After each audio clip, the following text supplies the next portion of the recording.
Greetings and a very warm welcome to our webinar today on responsible battery minerals.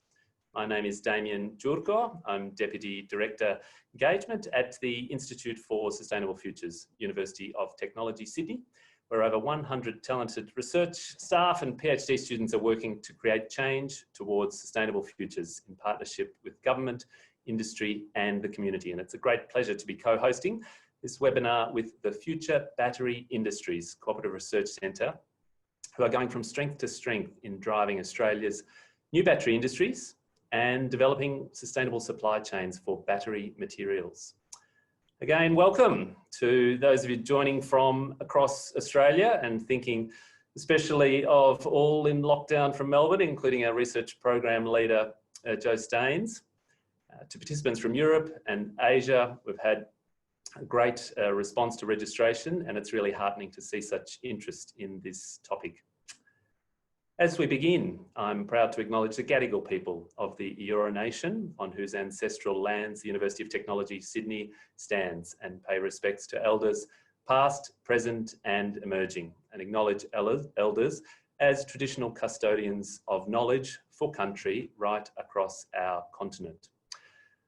Respect for knowledge is really fundamental in society, and especially in times of transition. And today we are lucky to have a great panel lined up that you can see here shortly to share their knowledge, experience, and to look ahead as to how it can be applied to shape a future that we can all be proud of. So by way of overview for today's session, I'll shortly pass to Stedman Ellis, CEO of the Future Battery Industries Cooperative Research Centre, for a word of welcome. We shall then hear from Elsa Dominish, Research Principal at the Institute for Sustainable Futures, who will share highlights from the recently released Scene Setting report undertaken by UTS and the University of Melbourne, called Certification and Life Cycle Assessment of Australian Battery Minerals, Drivers and Options. And no doubt many of you will have been able to download the report via the link accompanying this invitation. Otherwise, please visit FBICRC.com and click on News and Events to access a copy. So during the webinar, we'll be conducting a participant poll to tap your wisdom, and we'll then open up discussion with our fantastic panel, including drawing on the questions which many of you have sent through as part of the registration process. So for the panel, we'll have Elsa Dominish joined by Claudia Becker, Strategic Purchasing BMW, and Jessica Robinson, Head of the Australian Government's Critical Minerals Facilitation Office. And after the panel discussion, we'll give a preview of the really exciting future research in this space happening within the Cooperative Research Centre and how you can get involved. And today's session is also being recorded and will be available later on the CRC website. So to begin, I'd now like to hand over to Stedman Ellis, CEO of the Future Battery Industries CRC, to open this session. Thank you, Stedman, and many thanks indeed for your leadership of the CRC, which is making such an important contribution to really ensuring that Australia sees this a great opportunity we have. Thank you, Damien. I'm pleased to have the opportunity to add my welcome to today's webinar.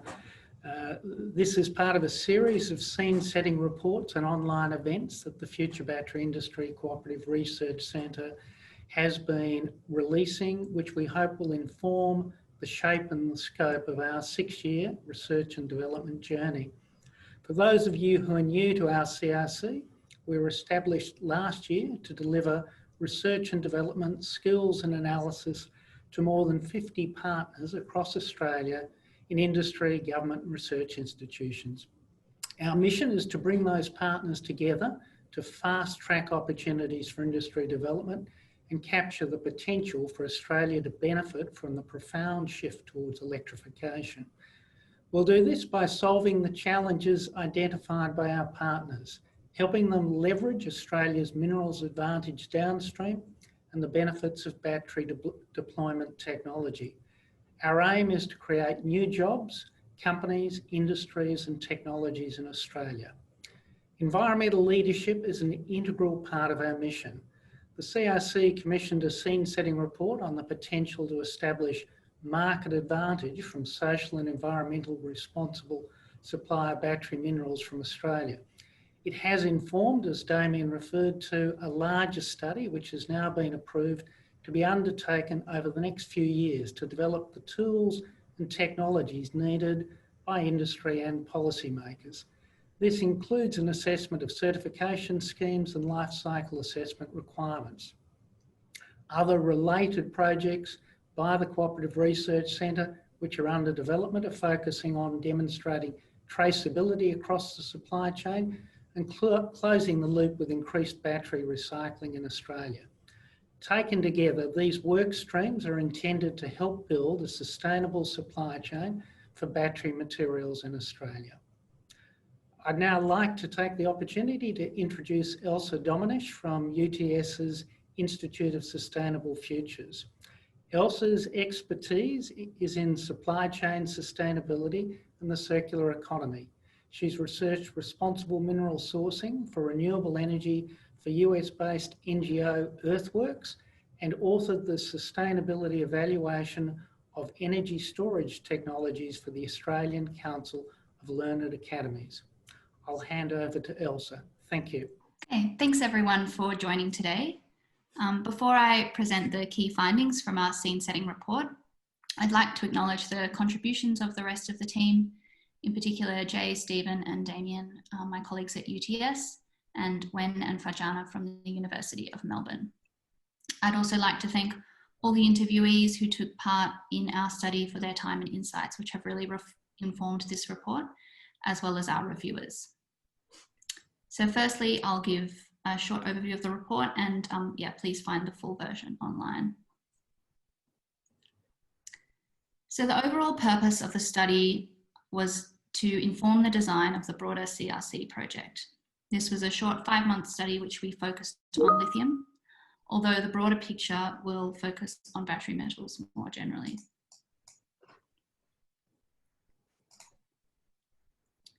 The first part,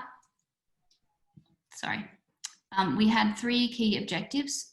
Firstly, it was to review the existing certification schemes and identify which were applicable for lithium. Secondly, we identified the drivers for responsible sourcing and the adoption of battery materials certification, with a particular focus on end users in the automotive sector. And lastly, we reviewed the role and use of life cycle assessment in battery supply chains. For the first part of the study was a review of mining and certification standard schemes. There's been a large number of schemes developed for the mining sector over the past 20 years. We looked in depth at 16 of these schemes, focused on the major certification schemes and standards. For each of these, we reviewed what part of the supply chain they apply to. For example, do they apply to a company or to a mine site?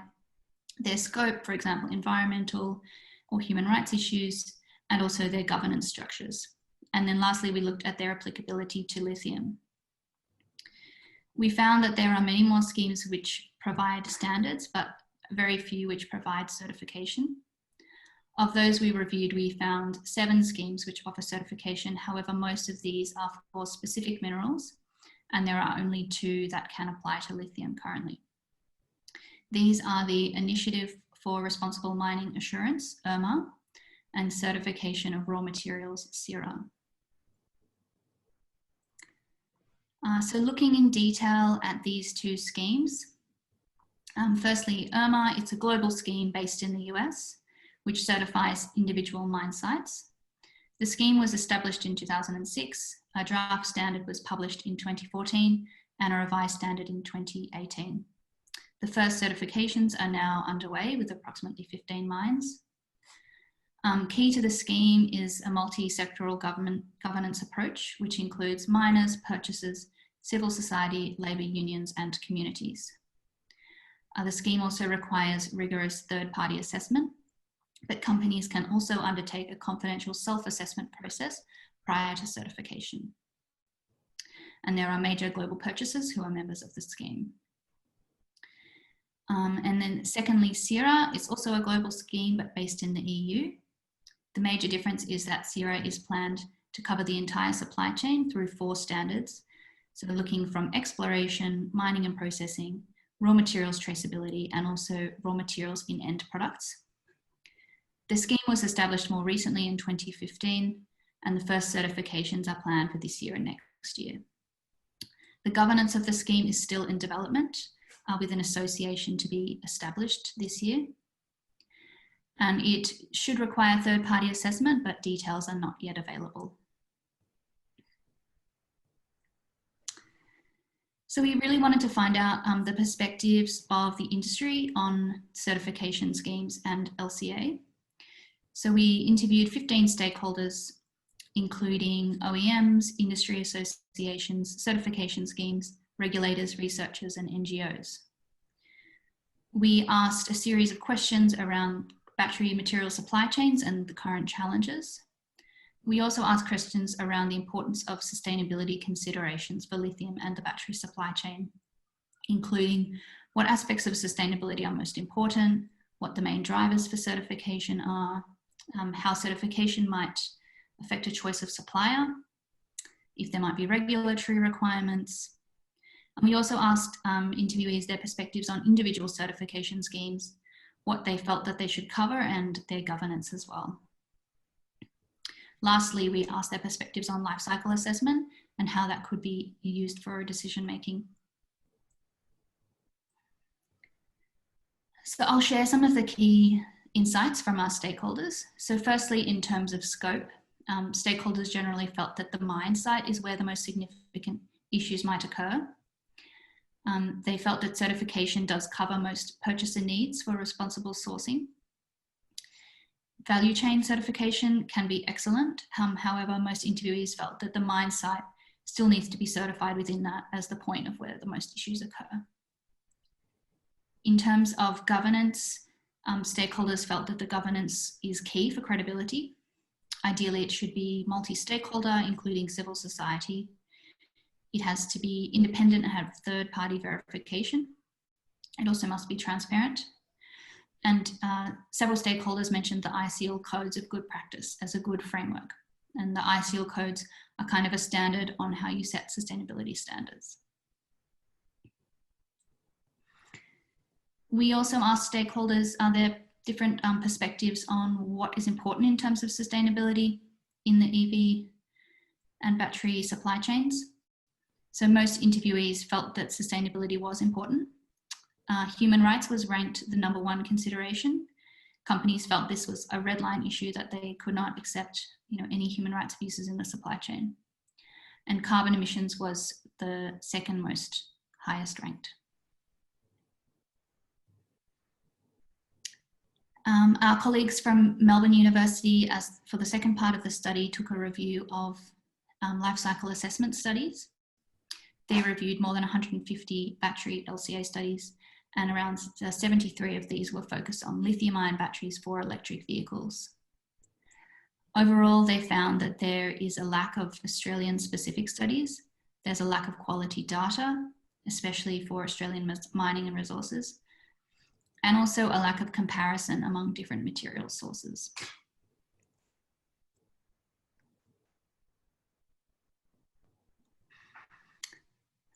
So to summarize the key findings of the report.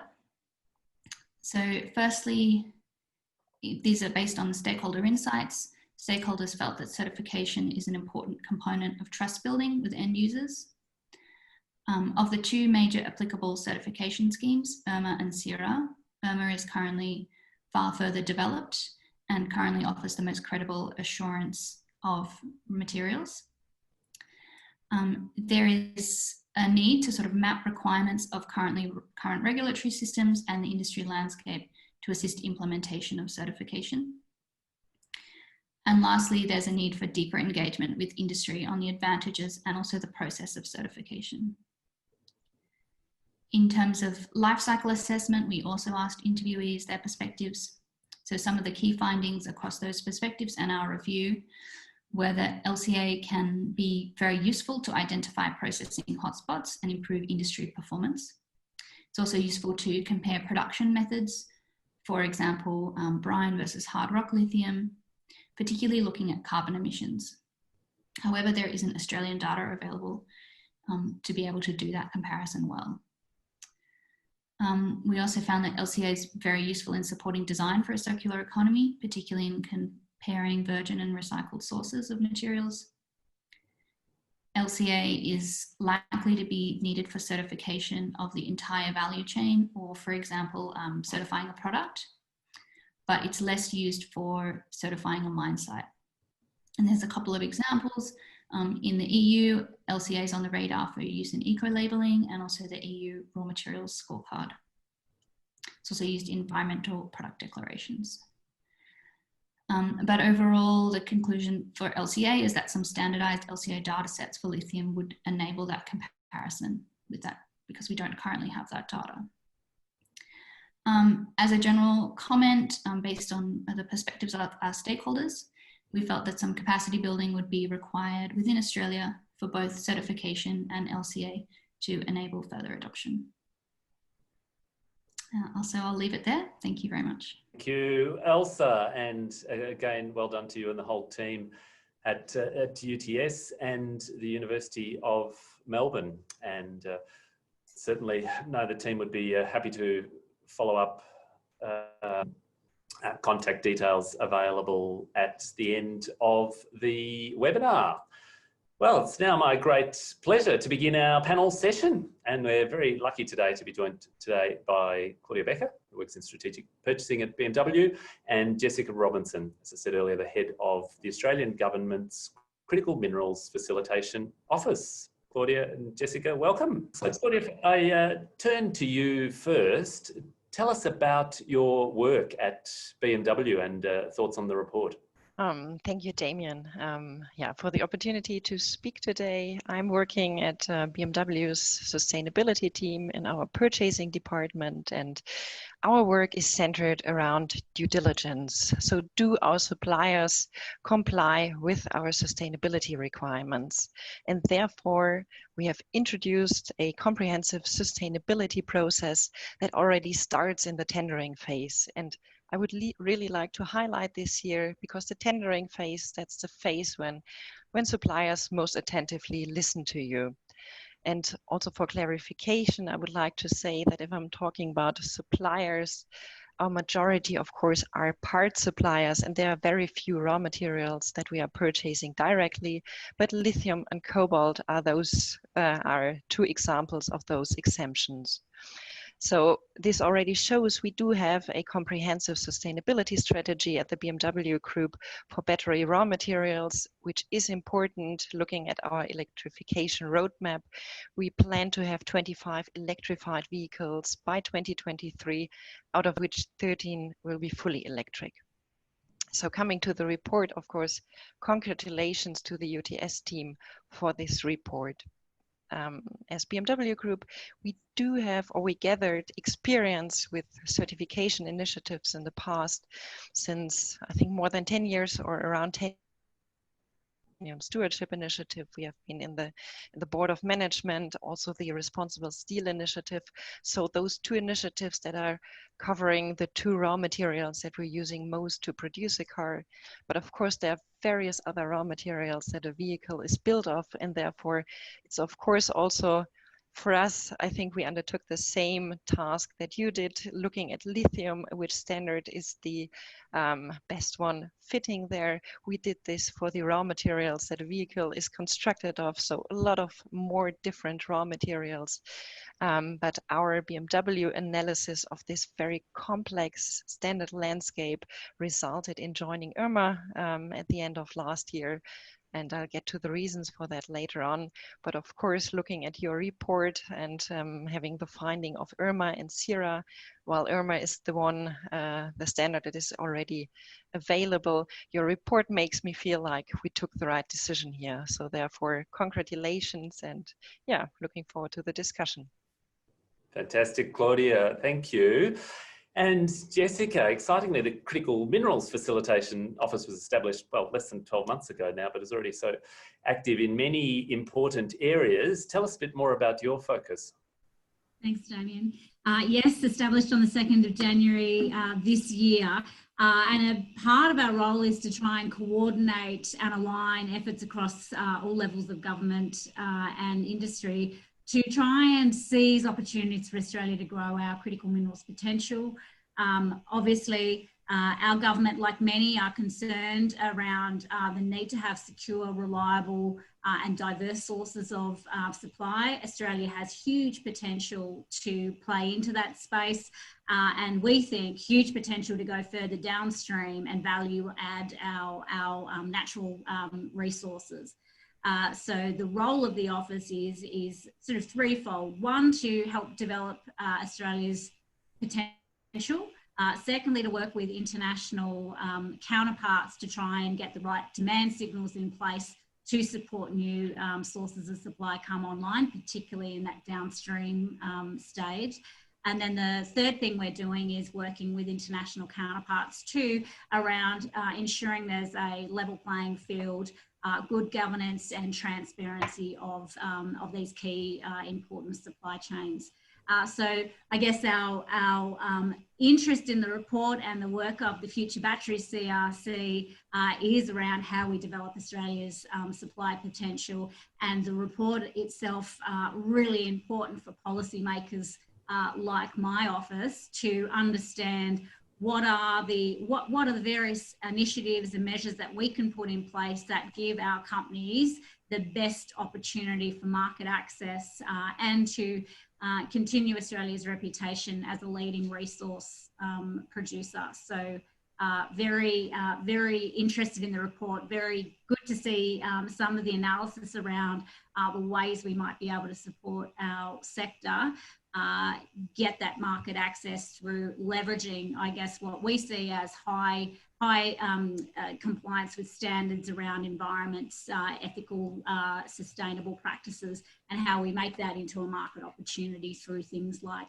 ethical certification. So very interested in the discussion today, and obviously very keen to hear from Claudia around how projects might be able to fit into those supply chains. Oh, many thanks. Thank you, Jessica. Well, okay, our first question to the panel, all panellists. We saw the Australian government feature batteries in their technology investment roadmap launched this week, and internationally, Tesla's annual meeting, Battery Day, was awash with new announcements, really bringing electric vehicles even more quickly into the mainstream, seeing they announced the $25,000 car, and material sourcing was in the spotlight with their announcement of an aim to remove cobalt from cathodes. So question to the panel is, given electric vehicles are going to be such an important part of future battery demand, why is responsible material sourcing important, and where are we at?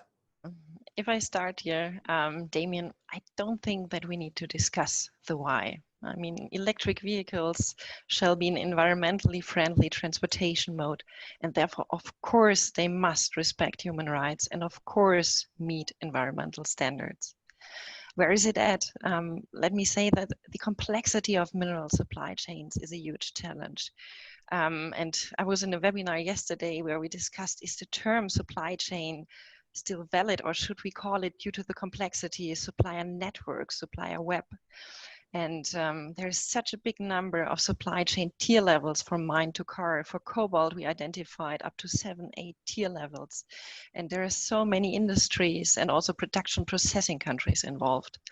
So speaking for BMW, we are working on this supply chain transparency for cobalt and lithium since more than 5 years now. So for the first battery generations for our i3, we published our list of cobalt smelters and refiners and countries of origin, as this was demanded or suggested by the OECD. So we did this based on our own risk assessment and, of course, the strong sustainability association of cobalt and lithium with sustainability risks.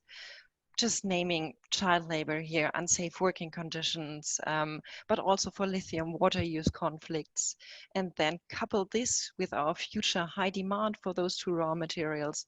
This led our company then to the decision to really source cobalt and lithium directly, to take a shortcut here, and then to provide the material to our cell suppliers. And this is what we're doing as of this year for the so-called 5th generation of our battery cells that really started production now. So in this way, we are able to control the material origin. We know that where the material is coming from, we can enforce our own sustainability requirements. And I think it's a good note also to Jessica. Both lithium and cobalt will be sourced in Australia, among other places. Shows hands-on approach really to help with that certainty. Jessica, what would you like to add? Well, can I first say what a wonderful segue to me. Thanks, Claudia. It's very exciting news, particularly I think for our companies that are listening right now, and I think really does help tell the story about why it's important to Australia as well. Our regulatory regimes mean that our companies naturally already have to comply with high regulatory standards around these issues. So the fact that consumers are seeking products and inputs that reflect high standards, I think is actually, again, a benefit to Australia because it provides the demand pool for our products. And potentially what needs to happen over time is how that reflects in terms of pricing as well. So as we all know, the complexity in the supply chain, and Claudia, I couldn't agree more with you that that it is a monstrous, complex program of trying to work out very bespoke contract by contract operations. So to the extent that Australia can meet high credentials for companies like BMW, putting in place a certification process that allows us to automatically be recognised as meeting high standards, I think is really, really important. From a broad government perspective, obviously, Australia is an active participant in global standard setting arrangements. We are actively participating at the moment in some of the ISO standards processes. We also are a founding member of the Energy Resource and Governance Initiative led by the US with other key partners such as Canada. It's important for countries like Australia to help play a role in the global community to help lift standards. And I think we do that not just at the government level, but also by the way our projects either domestically in Australia or by the role they play offshore, play that role in lifting mining standards and potentially for us into processing standards using more effective, environmentally friendly, efficient processing technologies. So yeah, I agree, Claudia. There's it's kind of a moot point. I think we all agree we need responsible sourcing. Thank you. And Elsa, too, having spoken to a range of stakeholders, your further views on why responsible material sourcing is important? As for why responsible sourcing is important, I think, as Claudia says, we don't really need to discuss this. EVs are a sustainable product. They're here to solve an environmental problem. And consumers really expect this sustainability mission to extend to the supply chains. Another reason that it is important is that we have seen a lot of new mining projects coming up across the globe, which cite the demand from EVs as the main driver for establishing that mine. But the issue is that there are some examples of those projects that have had adverse environmental, health, and human rights impacts. So of course, cobalt is the very well-known example, but there are also other battery metals, for example, lithium, nickel, and copper, where there have been examples of adverse impacts. I think in terms of where it's at, it's definitely on the radar for most of the major auto manufacturers, as we've obviously heard today as well. But yeah, from what we've heard in our research, ensuring a long-term stable supply of responsibly mined metals is a real challenge, particularly at a stable price, given the volatility of the market and also supply issues with some of these metals, some of which have only been so far mined in smaller amounts, but now are having much larger increases in demand. So as well as supply and ensuring that long-term supply, the traceability is a huge challenge, which is why we're seeing manufacturers increasingly sourcing these raw materials directly, maybe supplying them to the cell manufacturer, which will then supply the battery cells for their EVs. And this means the car manufacturers can ensure they have control over the supply and the sustainability of those raw materials. Interesting. So Claudia, do you think that's where it's heading? Is that a temporary arrangement, or you think will become the default? I mean, when we think about this space of socially responsible, environmentally sustainable, there's so much happening, you know, from mine site certification that you were speaking about before, through to environmental product declarations, tracing the supplier network, the whole web, and even this concept of a battery passport. Where does BMW sort of focus now and expect to be focusing in the years ahead? Well, for us, the challenge is we have set ourselves the highest social and environmental standards. And how can we transfer this to our suppliers and to our supply chain partners, that they meet the same standards? So to solve this, we have actually really made good experiences with certification schemes, because in those initiatives, those are also dialogues that you start with stakeholders from up and downstream. So we are usually not sitting together in a room with mining companies or with processors. So those initiatives bring us together, but also together with civil society, so to align on those sustainability requirements. But of course, looking at the different initiatives, the quality depends on the scheme and also on its assurance process. And Elsa had been highlighting ISEAL already.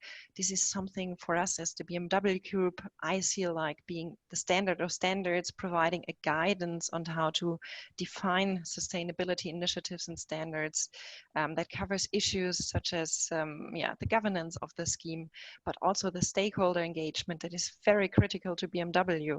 So that not just industry is aligning on how sustainability for raw materials should look like, but also taking into consideration civil society voices, and especially, for example, IRMA having affected communities in the board, labor unions, NGOs.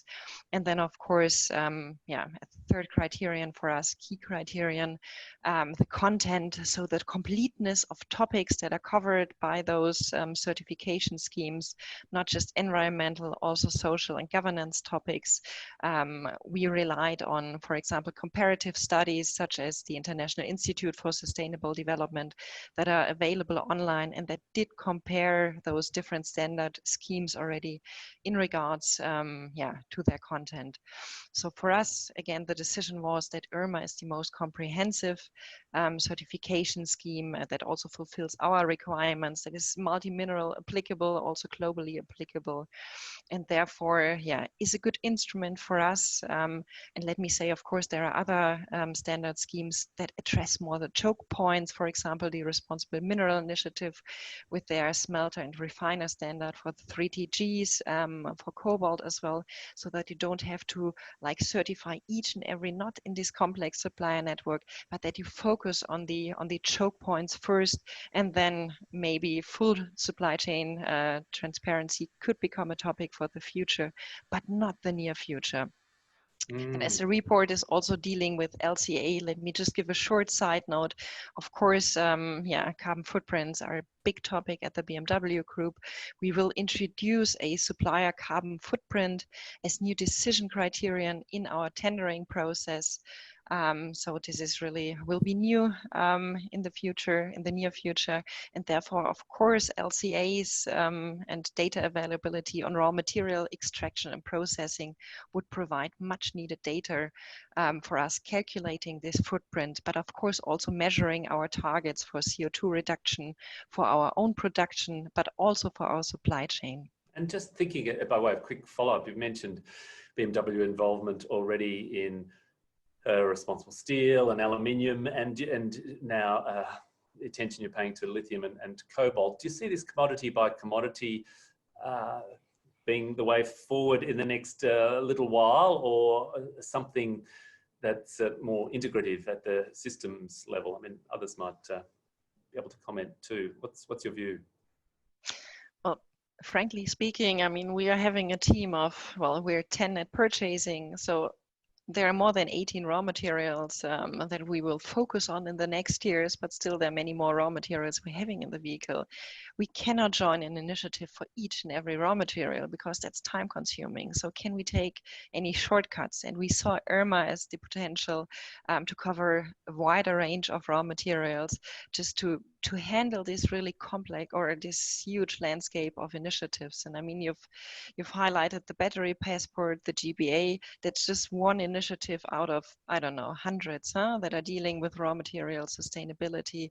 And well, although we are a member, we're not contributing currently to the battery passport. Again, the stakeholder issue, we do see that the big cell producers are currently not participating, and we are wondering if developing a scheme without its key players really makes much sense. Right. So those are all issues, yeah, we're considering, of course. Yes, there's lots of complexity, lots of challenges. So Jessica, we've touched on lithium and cobalt, but tell us more about the range of Australia's battery mineral resources, and ones in particular where you think ethical and responsible supply is going to be a point of differentiation, and what else we can do to make this more mainstream. Yeah, thank you. I think when we're going beyond battery, as you know, Damien, so my office is really looking at the broad gamut of where we've got critical minerals potential and whatever supply chains they go into. So obviously, in addition to lithium and cobalt, we are looking at tungsten, vanadium, graphite.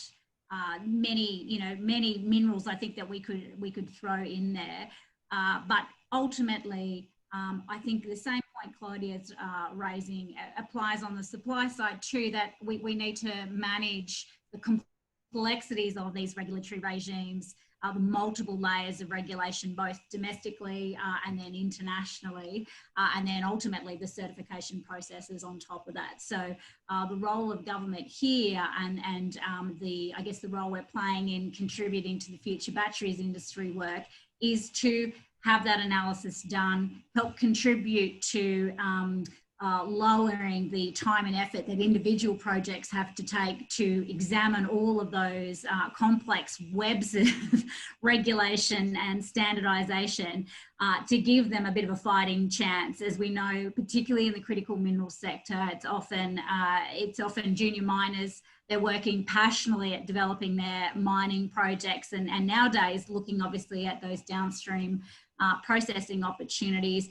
They have a big enough job trying to develop all those aspects of their projects, as well as secure finance and offtake, without expecting each project to kind of go through the labyrinth of all the international and domestic regulatory barriers. So the role of my office and working with, I think, the excellent work the future batteries industry is doing on this is to step back, do the analysis, look at it from a supplier perspective, but ultimately the supplier perspective has to be informed by what the purchasers want. So understanding what BMW is focused on, the level of requirements that companies might need to meet, and how we help projects manage what those requirements are and do the hard yards to be able to demonstrate, I guess, how the domestic regulations stack up against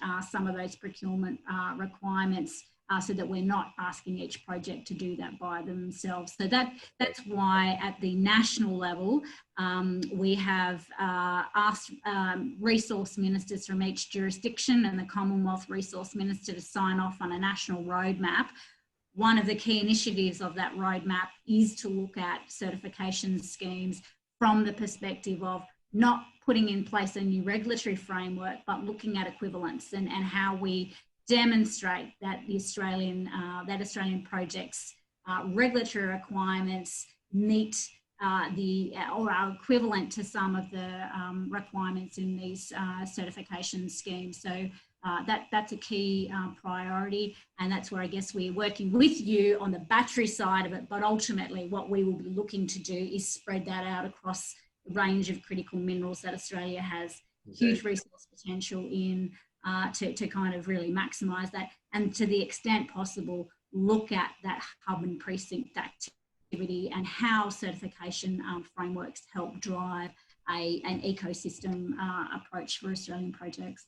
Indeed. Thank you, Jessica. And yes, if we think not only now of resources, but turning to Elsa, of looking ahead to circular economy that is really gaining traction internationally. We've got next week World Circular Economy Forum here in New South Wales. The government released a circular economy policy statement. So how does circular economy connect with responsible materials sourcing, whether it's from primary and secondary, and where are the research challenges in this space? Good question. So I think circular economy is really important for the lithium-ion battery industry, but it needs to go hand in hand and be developed at the same time as responsible sourcing. That's for a couple of reasons, but partly because we need to be starting these initiatives now while the industry is young. And also the responsible sourcing will still be needed as obviously new mining is going to happen with the rate of demand we're seeing. I mean, generally, if we think of responsible sourcing, the most responsible mineral is one that has already been mined. But of course, there are still, environmental and energy costs to recycling. And so this is where life cycle assessment can be very useful to understand the impacts between primary and recycled sources of metals. In terms of challenges, there are a lot. It's really encouraging that the EV industry is looking at circular economy, but there's huge kind of technological and economic challenges. So I can mention a few. For example, the use of recycled content in new battery production is very challenging, and partly that's for supply reasons, and also it's just in terms of the requirements of batteries. So for some metals, it may not be possible at this time to get the required quality of metals needed for a lithium-ion battery from a recycled source, because they require, such high quality metals. In terms of battery recycling at the moment, generally battery recycling rates are quite low, but there have been a lot of improvements made over the last few years. Lithium-ion battery recycling is moving away from sort of more generic e-waste processing systems to battery recycling systems that are specifically designed for lithium-ion batteries. Certain manufacturers are also looking at how they can take back their own batteries and recycle them. Another challenge in terms of recycling is actually what is being recovered in the process. So at the moment, it's usually only the higher value metals that are recovered from lithium-ion battery recycling. For example, cobalt, and other metals such as lithium are usually not recovered at this stage. And yeah, I guess if we're talking about circular economy, we can't just focus on recycling, but also kind of higher value circular economy strategies.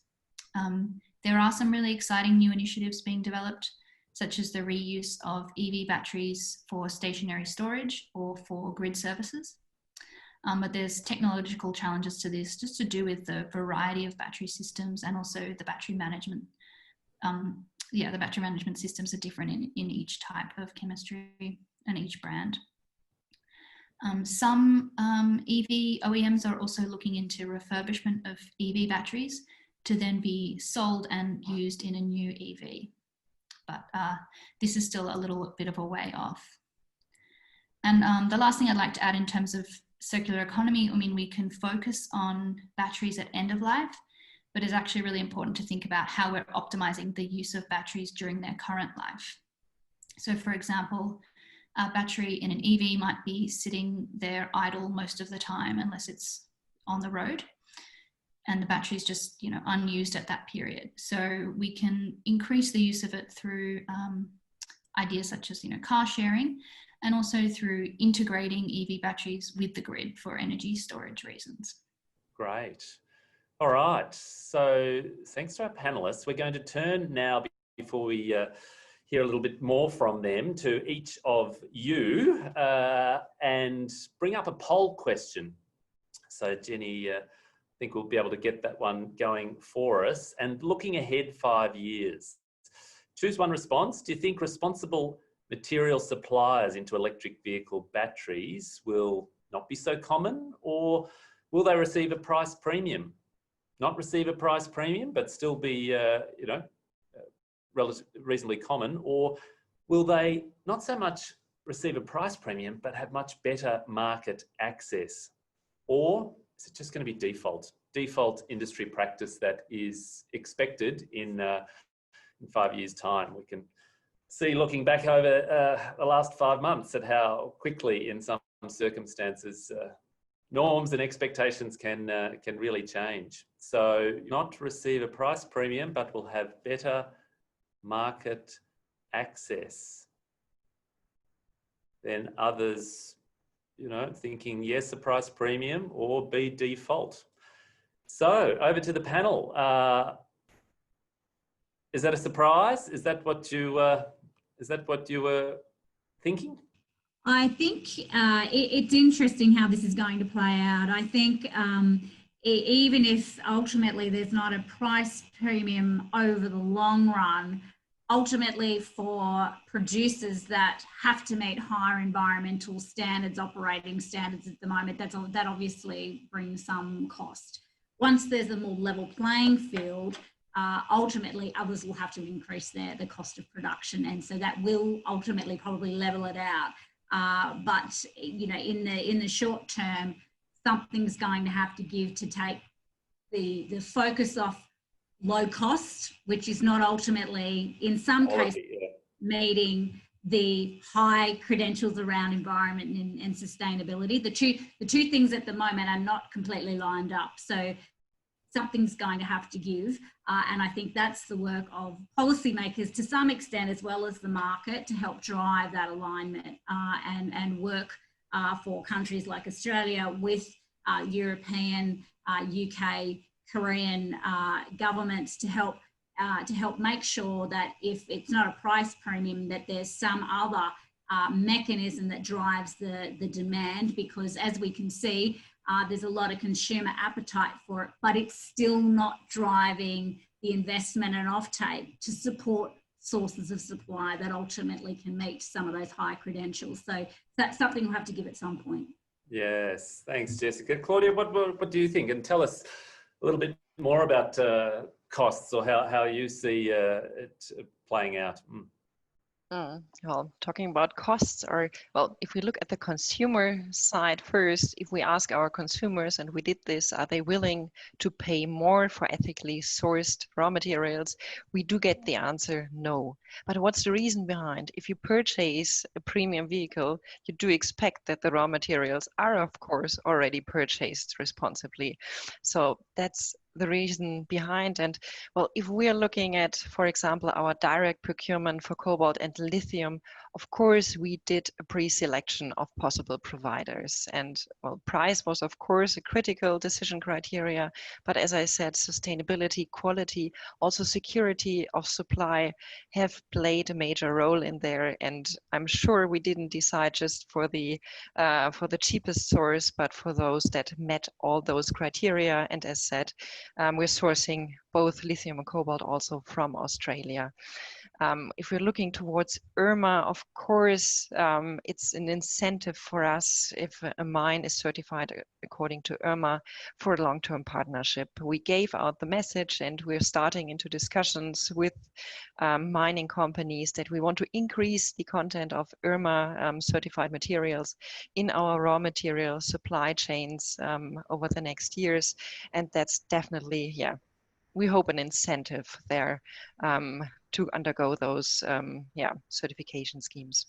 Fantastic. Look, well, we'll need to reserve a little bit of time also to look ahead to our projects. I thought now it might be nice to bring together some final thoughts from the panel. And really, what do you see as the greatest hurdle to overcome in the next, say, 5 years to build ethical and responsible battery chains? Is it more on the consumer industry awareness and adoption, the data, and how do we transfer that across these networks, coordination, regulation. Tell us your thoughts, Jessica. Thanks, Damien.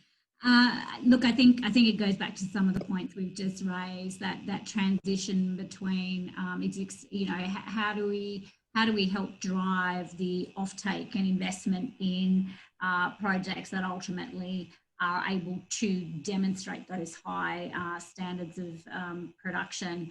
And just to add to the point I was saying earlier, I think it's not the same across all mineral supply chains. Some it is, Australia is very cost competitive in production in many of the mineral supply chains.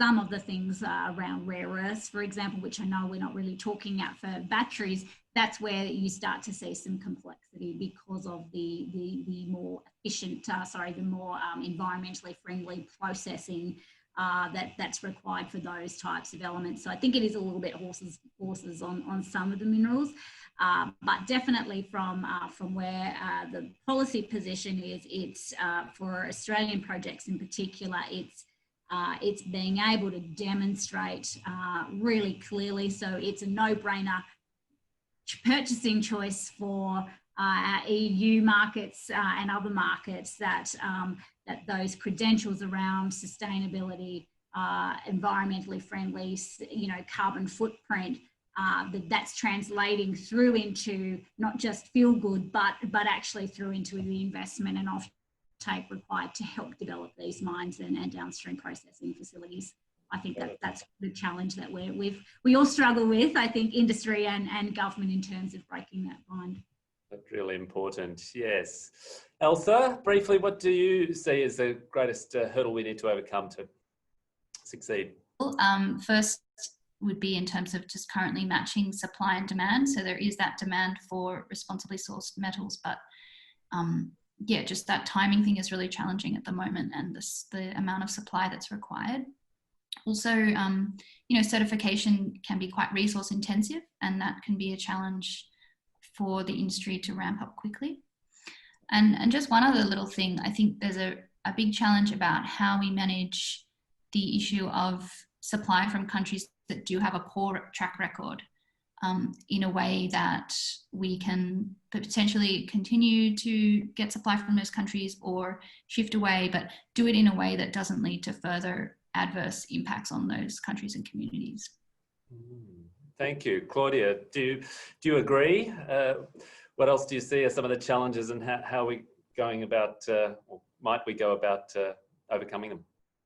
Yeah, well, for BMW as really sitting at the end of this supply network, well, I would say, of course, the complexity of battery or of raw material supply chains is for us the biggest hurdle.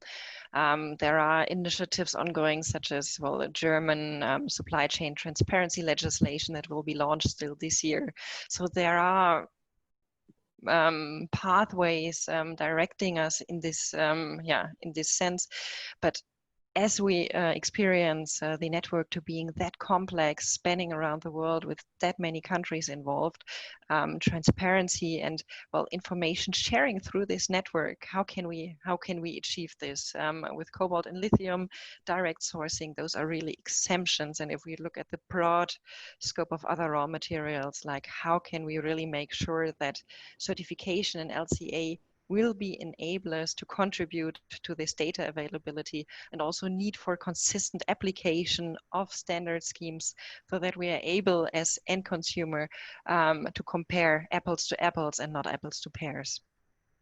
Brilliant. Well, on behalf of all of us online, thank you, Claudia, Jessica, Elsa, for a really informative and engaging discussion, and we're very privileged to have you share your insights with us today, and look forward to seeing responsible sourcing keep pace with the increasingly rapid deployment of batteries in our society. And it's been great to have your insights. So we're now, in our remaining minutes, going to look ahead, and not all of the answers to these important critical questions are yet at our fingertips. And so the FBICRC, Future Battery Industries Cooperative Research Centre, has, as part of its research program over the next 4 or 5 years, a couple of projects in this space. I'm leading one that kicks off next month with Elsa and colleagues, building on the scene setting report launched today to deliver certification pathways for responsible sourcing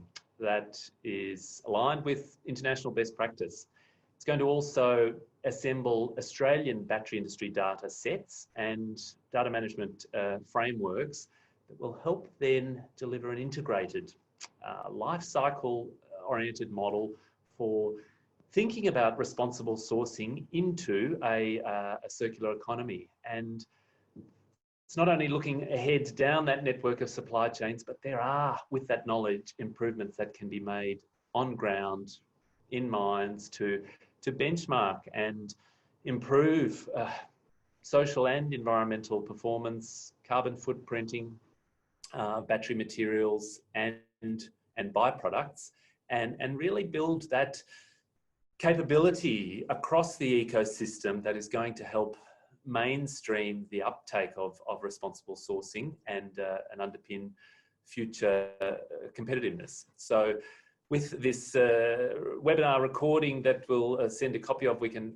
send you some more information and also look on the FBICRC website for more details. And indeed, whilst it's already got a fantastic cohort of industry and government partners, there is still an opportunity to join in to be part of the research work, and very happy to speak with those interested further.